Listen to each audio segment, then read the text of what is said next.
Hello student, welcome to Nivan math academy. आज का हमारे पास टॉपिक है परपेंडिकुलर प्रोजेक्शन और परपेंडिकुलर प्रोजेक्शन के बेस पर ही हम आज डिफाइन करेंगे projection on a Hilbert space. Hilbert space पर प्रोजेक्शन किस तरीके से डिफाइन की जाती है। क्लियर बेटा? देखो, a projection on a Hilbert space H, Hilbert space H पर कोई भी प्रोजेक्शन है जिसका रेंज और नल स्पेस जो है, रेंज स्पेस जो है, नल स्पेस जो है वो are orthogonal is called a perpendicular projection.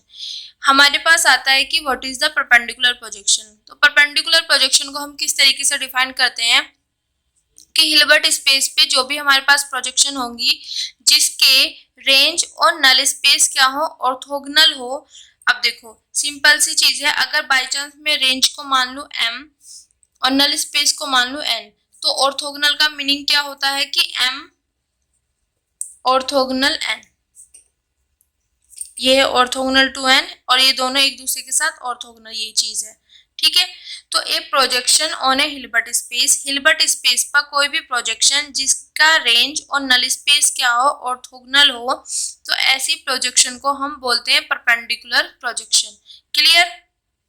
Projection तो है बट परपेंडिकुलर की बात कर रहे हैं तो उसका जो रेंज स्पेस है और नल स्पेस है वो दोनों क्या होने चाहिए, ऑर्थोगोनल होने चाहिए, तभी हम उसको बोलेंगे परपेंडिकुलर प्रोजेक्शन। अब बात क्या है बेटा कि हम जो हिल्बर्ट स्पेस की थ्योरी की बात करते हैं उसमें सिर्फ हम वही प्रोजेक्शन कंसीडर करते हैं जो परपेंडिकुलर होती है। तो इसका मतलब जब भी हम हिल्बर्ट स्पेस पर प्रोजेक्शन की बात करेंगे तो वहां पर हमारे पास परपेंडिकुलर प्रोजेक्शन को ही हम कंसीडर करेंगे। तो इसके लिए इन्होंने क्या किया, इससे पहले मैंने जो आपको इससे पहले लेक्चर में जो मैंने आपको थ्योरम कराई है बेटा, वो थ्योरम क्या है कि अगर मेरे पास P कोई भी प्रोजेक्शन है ऑन, एक मिनट बेटा, अगर मेरे पास P कोई भी प्रोजेक्शन है ऑन H पर, हिल्बर्ट स्पेस पे कोई भी प्रोजेक्शन है जिसकी रेंज m है, रेंज स्पेस जो है वो m है, नल स्पेस जो है n है, देन तब m orthogonal to n if and only if p is self adjoint and in this case जो नल स्पेस होगा वो हो जाएगा equal to orthogonal complement of m। Clear बेटा? इससे पहले वाले लेक्चर में ये थ्योरम का मैं प्रूफ भी करा चुकी हूँ। तो इसी थ्योरम के बेस पर हम यहाँ पे डिफाइन करने वाले हैं कि जब भी हम हिल्बर्ट स्पेस पर प्रोजेक्शन की बात करेंगे तो हमें क्या क्या कंडीशन प्रूफ करनी पड़ेंगी। क्लियर बेटा? तो हमने बोला है कि परपेंडिकुलर प्रोजेक्शन को ही हम हिल्बर्ट स्पेस की थ्योरी में कंसीडर करते हैं और हमें पता है कि परपेंडिकुलर प्रोजेक्शन की कौन सी होती है, हिल्बर्ट स्पेस पे उन प्रोजेक्शन को परपेंडिकुलर प्रोजेक्शन बोलते हैं जिनका रेंज स्पेस और नल स्पेस ऑर्थोगोनल होते हैं। तो इसका मतलब हमें ये चीज गिवन है। ठीक है, हमें बात करनी है हिल्बर्ट स्पेस पर। हिल्बर्ट स्पेस पर जो प्रोजेक्शन होती है वो हमारे पास परपेंडिकुलर प्रोजेक्शन होती है और परपेंडिकुलर प्रोजेक्शन किस तरीके से डिफाइन होती है कि उसका जो रेंज है, रेंज स्पेस, और जो उसका क्या है, नल स्पेस, वो ऑर्थोगोनल है। ठीक है, अब ये चीज हमें गिवन है। क्लियर बेटा? अब अगर मैं इस थ्योरम से बात करूं, इस थ्योरम की बात करूं तो इसमें क्या है, अगर मेरे पास ये चीज है, इफ एंड ओनली इफ का केस है, ये है, तो अगर कहीं पर मुझे ये चीज प्रूफ करनी होगी तो अगर मैं ये प्रूफ कर दूं तो कोई प्रॉब्लम तो नहीं होगी। क्यों? क्योंकि अगर कहीं पे ये है तो ये लिख सकते हैं, ये है तो ये लिख सकते हैं। अगर मैं यहाँ पे इसकी जगह में बोल दूं कि अगर मैं यहाँ पे P इज सेल्फ एडजॉइंट, और सेल्फ एडजॉइंट का मतलब क्या होता है बेटा कि इसका एडजॉइंट इसी के इक्वल हो जाए। ठीक है, तो कहने का मतलब ये है कि जो हमने बना के स्पेस पर प्रोजेक्शन की बात की थी उसमें सिंपली क्या था कि एक कंडीशन थी एडम्पोटेंट। ठीक है, कि कोई भी हमारे पास कॉन्टिन्यूअस लीनियर ट्रांसफॉर्मेशन है, अगर वो इस तरीके से एडम्पोटेंट ऑपरेटर हो वहां पे तो वो हमारे पास प्रोजेक्शन का वर्क करता है। क्लियर बेटा? तो हमारे पास एक कंडीशन तो ऑलरेडी थी, बट जब हम हिल्बर्ट स्पेस में पहुंचे तो हिल्बर्ट स्पेस पर बोला गया कि हम उन्हीं प्रोजेक्शन को लेंगे जो परपेंडिकुलर होंगी। परपेंडिकुलर होने के लिए उनका रेंज और जो उसका नल है वो ऑर्थोगोनल होना चाहिए। और बाय दिस थ्योरम अगर मेरे पास मुझे यहाँ पे मतलब देखो एक चीज समझने की कोशिश करो, मैंने ये चीज ले लिया, ठीक है, ये मेरे पास बनाक से आ गई कि मुझे पता है आइडेम्पोटेंट ऑपरेटर वाला कंडीशन, ठीक है। और जब मुझे हिल्बर्ट स्पेस पे प्रूफ करनी होगी, प्रोजेक्शन बताना होगा, तो मैं ये और ऐड कर दूंगी, क्योंकि मेरे पास प्रोजेक्शन तो है हिल्बर्ट स्पेस पे, पर वो परपेंडिकुलर कब होगी, जब उसका रेंज और नल स्पेस ऑर्थोगोनल होंगे, ठीक है। तो ये कंडीशन बन गई मेरे पास परपेंडिकुलर प्रोजेक्शन की, और हम हिल्बर्ट स्पेस में परपेंडिकुलर प्रोजेक्शन को ही कंसीडर करेंगे। इतना क्लियर हो गया बेटा, ठीक है। अब मैंने इस थ्योरम का यूज करने के लिए बोला, कैसे बेटा, मुझे यहाँ पे मैं इस वाली कंडीशन की जगह मैं रिप्लेस कर सकती हूँ दिस, क्यों, क्योंकि बाय दिस थ्योरम अगर कहीं पर मैं ये प्रूफ कर दूं कि P इज सेल्फ एडजॉइंट है, तो इफ एंड ओनली इफ का केस है, अगर कहीं पर ये है तो ये भी हो जाएगा। अगर इसकी जगह मैं ये चीज लिख दूं, फर्स्ट कंडीशन तो एज इट इज ही रहे हिल्बर्ट स्पेस में प्रोजेक्शन के लिए, और सेकंड में ये चीज लिख दूं, तो क्या ये प्रोजेक्शन को डिफाइन नहीं करेगी? करेगी। क्यों? ये भी तो परपेंडिकुलर प्रोजेक्शन की ही डेफिनेशन हो जाएगी। कैसे? ये तो है ही है और ये है, तो अगर ये कहीं पर है तो बाय दिस थ्योरम अगर ये चीज है तो मैं ये लिख सकती हूँ, तो ये चीज आ जाएगा। यहाँ पे इफ एंड ओनली इफ का केस है, अगर ये है तो ये हो जाएगा, ये है तो ये है, तो वो चीज यहाँ पे लिखी हुई है। उन्होंने यही बोला है, पहले हमने परपेंडिकुलर प्रोजेक्शन को डिफाइन किया, क्या होता है जिसमें रेंज हिल्बर्ट स्पेस में वो प्रोजेक्शन जिसका रेंज और नल स्पेस ऑर्थोगोनल होता है, और हम हिल्बर्ट थ्योरी में हिल्बर्ट स्पेस जो है उसकी थ्योरी में परपेंडिकुलर प्रोजेक्शन को ही कंसीडर करते हैं। तो इसका मतलब प्रोजेक्शन के लिए ये होगी, और जो ये वाला परपेंडिकुलर के लिए कंडीशन, तो दो कंडीशन हमें प्रूफ करनी पड़ेगी बाय दिस थ्योरम। अगर ये मुझे कहीं पे प्रूफ, मतलब यहाँ पे ये चीज लानी है, तो इसके लिए मैं जो मेरे लिए इजी कंडीशन होगी वो सेल्फ एडजॉइंट वाली ज्यादा इजी लगेगी, तो इसका मतलब मैं इसको इससे रिप्लेस कर सकती हूँ, क्योंकि यहाँ पे इफ एंड ओनली इफ का केस है। कहीं पर ये है तो ये लिख सकते हैं, ये है तो ये लिख सकते हैं। क्लियर?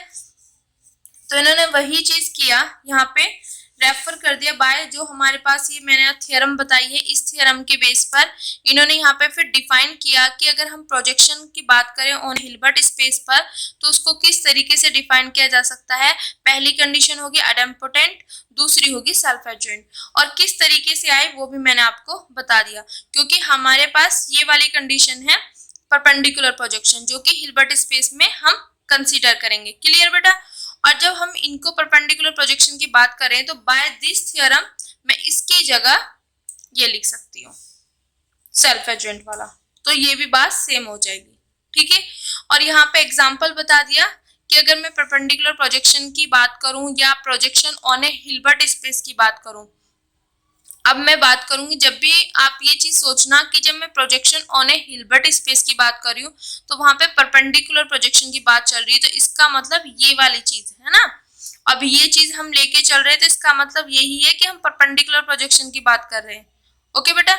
तो हम यहाँ पे एग्जाम्पल बताएंगे, एग्जाम्पल किसके? Projection on a Hilbert space. तो उसमें सबसे पहला जो हमारे पास एग्जाम्पल होगा वो होगा जीरो ऑपरेटर। हमारे पास प्रोजेक्शन होती है हिल्बर्ट स्पेस पे, और आइडेंटिटी ऑपरेटर। कैसे? ये क्या होता है मेरे पास? जीरो ऑपरेटर आइडेम्पोटेंट भी होता है और सेल्फ एडजॉइंट भी होता है, और आइडेंटिटी ऑपरेटर भी मेरे पास आइडेम्पोटेंट ऑपरेटर होती है और सेल्फ एडजॉइंट भी। तो इन दोनों, ये दो एग्जाम्पल हो गए प्रोजेक्शन के on a Hilbert space. Clear बेटा? एक चीज और बताना चाहूंगी बेटा, जब शुरू में ही हमने डिफाइन किया था कि P अगर कोई भी प्रोजेक्शन है ऑन ए बनाक स्पेस और M और N मेरे पास नल स्पेस है, तो ये जो होते हैं क्लोज्ड लीनियर सब स्पेस बन जाते हैं, और इसको मैं किस तरीके से लिख सकती हूँ? इनके डायरेक्ट सम की फॉर्म में। ये था। फिर हमने जो थ्योरम करी थी वहां पे हिल्बर्ट स्पेस, ठीक है, मैं एक बार आपको शो भी कर देती हूँ जिससे आपको एकदम ध्यान आ जाए। यहाँ पे देखो, P प्रोजेक्शन है ऑन H पर, M और N नल स्पेस है, और ये चीज। ठीक है? क्लियर बेटा? अब क्या करेंगे हम, जब हमने वो तो नॉर्मली हमारे पास जैसे प्रोजेक्शन चल रही थी वैसे डिफाइन था, अब हमने प्रोजेक्शन जो डिफाइन कर दी वो परपेंडिकुलर प्रोजेक्शन।